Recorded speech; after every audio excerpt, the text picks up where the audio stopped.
所以起名真係一門玄學，應咗嗰句唔怕生壞命，最怕起錯名。馬塔飛燕搭嘅唔係演，你被呃咗幾耐啊？馬塔飛燕嘅造型好有動感，又係旅遊城市嘅標誌，所以大家都好熟。但係熟還熟喎，其實大部分人咧都叫錯咗佢嘅名㗎。咁錯誤嘅命名方式係點嚟㗎？正確命名方式又應該係咩？我哋今日就嚟分享下啦。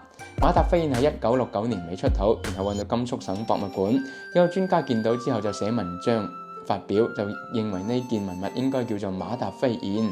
跟住1971年尾嘅時候，國務院去參觀甘肅省博物館，又係個專家全程陪同喎。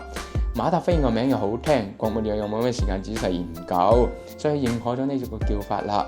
咁得到國務院認可之後，呢個叫法好快就流傳開。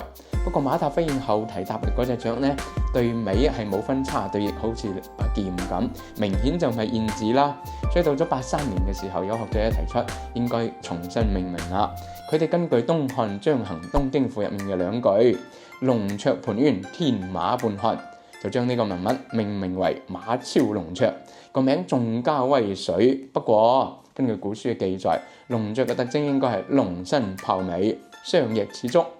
馬塔飛燕後蹄搭嘅嗰隻雀呢，明顯都唔符合呢個特徵，所以最規範叫法呢，應該就係按照考古學原則，根據質地、形態、性質、用途嚟概括，咁就係同賓馬啦。目前學術界最公認叫法就係同賓馬，不過有學者就覺得同賓馬呢個叫法太過籠統啦，所以建議叫為前梁鳥座對側步同馬。